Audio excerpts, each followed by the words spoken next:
welcome back to my channel. My name is Sarah and this is my channel, Novel Serendipity, and this is going to be a book haul.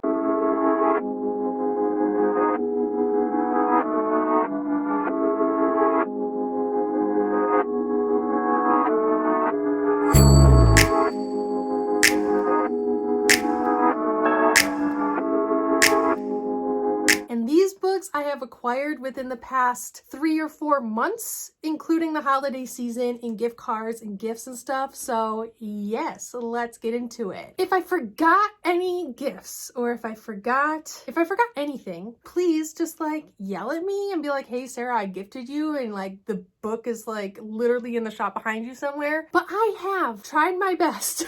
I even went back on my old Amazon and Barnes & Noble orders, and I think I grabbed them all. I think. Don't quote me on it. Oh my gosh. Let's do one more run through. Okay. I have no idea. I think I grabbed all of them and we're just gonna go from there. But yes, these are not in any particular order, and I'm gonna start with these two stragglers over here. But I did get A Torch Against the Night by Sabaa Tahir and A Reaper at the Gates by Sabaa Tahir. This is books 2 and 3 to the quartet of the Ember and the Ashes series. And I have read Torch Against the Night. I haven't yet read The Reaper at the Gates, but I am sort of kind of buddy reading this with Noria from the Chronicles of Noria, except I'm a full book ahead of her, but she's trying to catch up and I'm trying to put off reading the 3rd book until she's read the 2nd book. Does that make sense? I sure hope so. I talk about this series in almost every other one of my videos, but it's a fantastic series. Book 2 absolutely blew me away, and these 2 books I bought myself. They're money out of my own pocket, I suppose. The next book is also a book that I acquired myself, and that is The Damned by Renee Ahdieh. I don't like the matte. Oh my gosh. I'm complaining about it, you can't even tell. It collects fingerprints so easily, this matte cover. I have not read The Damned yet, but it is part of a duology. It is kind of a vampire underworld kind of story. I liked book 1 and I really enjoyed the mystery aspect of book 1, but I wasn't head over heels with book 1, which is The Beautiful. The ending seemed kind of confusing. It didn't seem to flow quite as well as I wanted it to, and it's marketed as a vampire book, but the vampires are kind of described a little bit differently in book 1, and you don't really see a lot of the vampire aspect until right at the end of the book. But I do hear you see a lot more of the vampire, undead, underworld kind of characters in book 2. So I'm kind of excited to pick up book 2, but I have heard extremely mixed reviews on it, so I'm kind of scared, to be honest. The next book I got as part of I think it was my anniversary coupon. My boyfriend gave me, he made his own coupon and printed it out, and it said a $50 book spree. So I got a few books from different places and I still have $6 left or something. But this is one of the books that I cashed in my boyfriend coupon, and that is The Silver Serpents by Roshani Chokshi. And I have not read The Gilded Wolves yet. I have not, but I want to really bad, and I'm actually really excited to get to it. I did see this one at a used bookstore and I thought, why not just grab it? I have a feeling I'm going to absolutely adore The Gilded Wolves, and so I took the chance to get this beautiful, in pristine condition, hardcover of The Silver Serpents when I could, and I picked it up. The next 2, I had an Amazon gift card from a family member, and I decided I was going to get a couple of books, and so these are 2 of the books. I did get more than these 2 books, but they're lower down on this giant pile I have next to me. The first one is Set Fire to the Gods by Sarah Rush and Kristen Simmons, and I hear this is a elemental book, and I am 100% a fan of elemental books. Elemental magic is probably my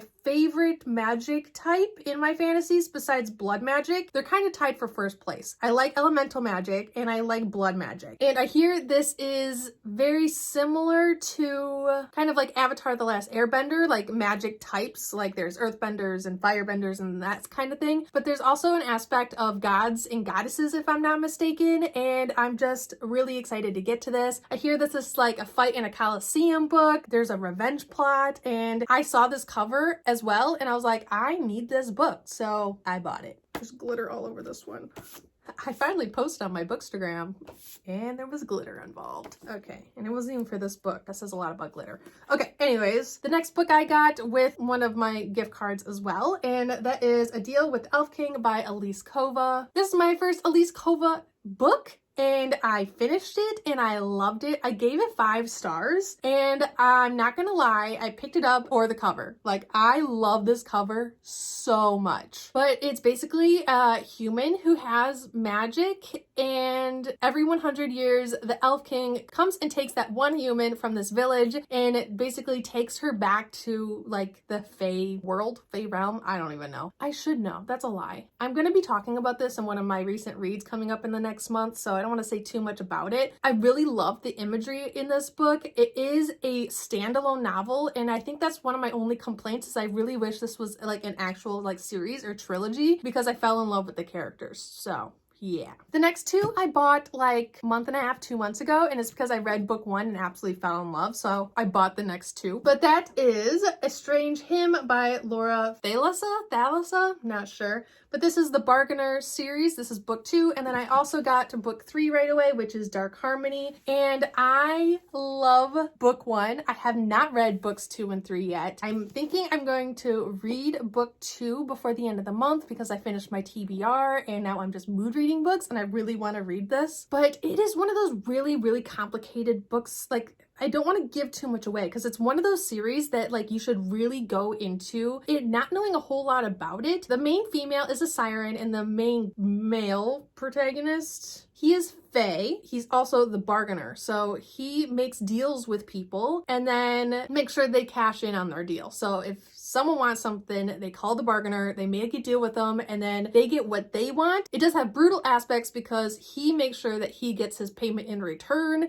and he makes a deal with a young girl who has a very abusive stepfather, and things kind of go from there. Like I said, I don't want to say too much because it's just a really great book to go into, not knowing a whole lot about it, though I would look up trigger warnings for this series if you haven't already, or if you have certain triggers, because it does have a few including sexual assault. The next one I got so long ago, I don't remember how I got it. If it was a gift. Was it a gift? It wasn't a gift, was it? I would feel very bad about that. Okay, doesn't look like it, but that is The Faithless Hawk by Margaret Owen, and this is book 2. The first book is The Merciful Crow right here. I love The Merciful Crow. I know I had very mixed reviews, but I really, really liked it. It has a really unique magic system, and I really liked the romance aspect within the book as well, with the fantasy element. But I've been putting up book 2 because I really want to reread book 1 because it is more of a dense fantasy read. And before I go into book 2, I really want to read book 1 again. So I've been putting it off, but I do own it. The next 4 books are 4 books that I bought just with money out of my own little pocket. It's little because I'm poor. But anyways, I bought the new editions of these books. Everyone hates them. I don't love them, but I don't despise them either. Like, they're very just like middle line with me. I don't really have any feelings on them besides the fact that I actually do really like them all together. And it is the Avatar series. Ooh, like, I don't know. I like these colors together. They're just so bright. For how dark this series is, I'm really surprised that they picked such bright colors, but they look really good on the shelf together. Don't murder me. But that is A Court of Thorns and Roses by Sarah J. Maas, A Court of Mist and Fury, A Court of Wings and Ruin, and the novella A Court of Frost and Starlight, which I just recently read and loved. I buddy read all of these with Jade from Jaded Reader. We had so much fun reading these together, and we initially started reading them for the ACOTAR read-along. I will link that down below because it's still kind of happening. But I love this series. Can I say I'm Sarah J. Maas trash if I haven't completed reading the Throne of Glass series, which I actually liked. I know everyone hated the first 2 or 3 books of the Throne of Glass series, but I actually really liked it. I don't know. I think I have a book review up of the first Throne of Glass book. It's really old, like really old. Like I just started Booktube old, which was a couple years ago. So I'll link that down below just in case you want to see it. But like, I didn't hate it like everyone else did. I actually really enjoyed book 1. So if you're like me, hit me up down in the comments. The next book was a gift from Alana from the Awkward Book Nerd, and I love her. She got me The Nameless Queen, and she sent me a little note, and it says, "Hi Sarah, trying to get a jump on all my Christmas shopping. Thanks for being an awesome friend. Merry early Christmas, Alana." And I love it. Thank you. This has been on my wish list since it first got like announced, like before it was even published, and I'm really excited to get to this. This is one of my most anticipated reads, and it is on my anticipated reads shelf, which is over here that you can't see. And it basically follows a kingdom who has different class systems, and the lowest class are so disrespected they don't even have names.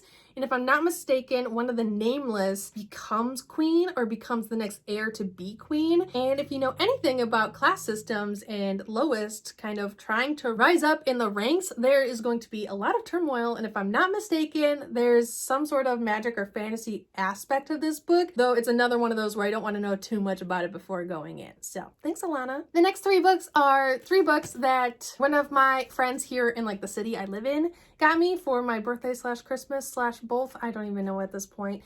What is time? Time is all just like looping together. But she got me Ivory and Bone by Julie Eshbo. I didn't realize when I first opened this that I have it in paperback, though I haven't read it. I think book 1 came from Sasha. Yes, Sasha from Well Read and Half Dead last year. Still haven't read it, so sorry. But now when I finally do read it, depending on either which editions are easier to find or which ones I really want to collect them in, I do have an option of which ones I want to collect them in, but I'm going to wait to decide until after I read them, if that makes sense. The next one is Invictus by Ryan Graydon. I've seen this around Booktube quite a bit and couldn't tell you what it's about. Time flies when you're plundering history.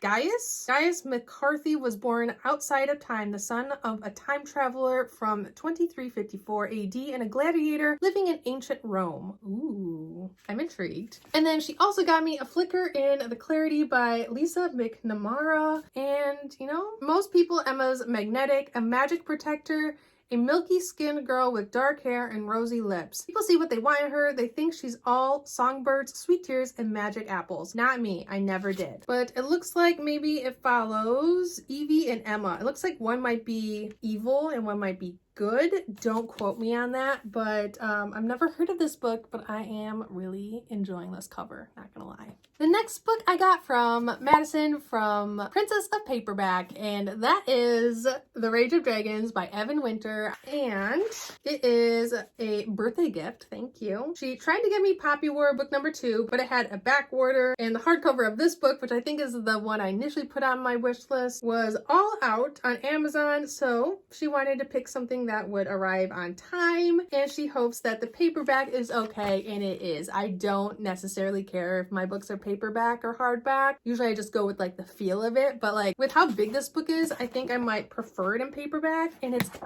pretty floppy. Madison, you love floppy books. Look at this go. Okay, anyways, this is a very high adult fantasy, if I'm not mistaken, with a lot of on-page stabbing, dragons, a war. I'm here for it. Those are all things that I love. The next book, I don't remember if I bought it myself or if I cashed in part of my boyfriend anniversary $50 shopping spree coupon, but I did get A Curse So Dark and Lonely by Bridget Kemmerer, and I'm really intrigued by this book, and I think I'm going to be reading it next month. There is a cursed boy, Guy.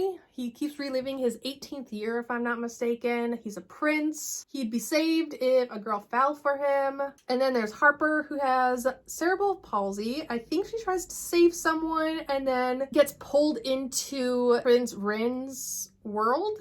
Don't quote me on that. I know there's a curse. I know she tries to save someone. I know she's kind of transported into another world. But besides that, I don't know much more about it. And I don't even know if what I just said is correct about this book. But I am told by Jade that I should love this book. And that's all that matters. 3 more books left. The next 2 are part of a series. I think that's going to be a trilogy. They're a lot bigger than I thought they were going to be. I haven't read them yet. So that is From Blood and Ash by Jennifer L. Armentrout. And then book 2, which is Kingdom of Flesh and Fire. I know from what I've heard other people say about these books that I will absolutely love them. But until then, I'm going in not knowing a lot about them because I'm just peak, please just blow me away kind of reader. And I want to know nothing. What I do know about this book is that it's about a girl who is like going to be her world savior maybe or something like that. And she is kind of kept in seclusion her entire life. Like she's not allowed to be like touched or looked at or talked to. I think she's just basically living a very secluded life. And then I think some things, I mean, it's a book, things go wrong. And yeah, I don't know much more about it besides that. It is an adult series, so I'm ready for a lot of on-page stabbing and a lot of sexy time, so here we are. And the last book is These Violent Delights by Chloe Gong, and I think, if I'm not mistaken, this is a Romeo and Juliet retelling. And I don't think I've ever read Romeo and Juliet or read any book inspired by Romeo and Juliet because I don't care about Romeo and Juliet. And you might be asking, Sarah, why did you get this book if you don't care about Romeo and Juliet? Because, you know, this book is set in Shanghai. There's supposed to be on-page stabbing and maybe even some sort of fantasy element to it. And if you've watched some of my videos recently, you know that if someone says there's on-page stabbing, I'll probably buy the book and not care what else is in it. So here it is, the last one. And yeah, so here we are. That's a lot of books, though it is from the past like 3-ish months, maybe even 3.5-ish months. But yeah, for everyone who either got me a gift card or sent me actual books, thank you so much. I love you all. And I hope you enjoyed. If you've read any of these books or want to read any of these books or don't want to read any of these books, let me know down in the comments. And yeah, let's get a conversation started. Thank you for watching. Please like, comment, and subscribe down below if you haven't already. And I'll see you guys all next time. All love. Bye.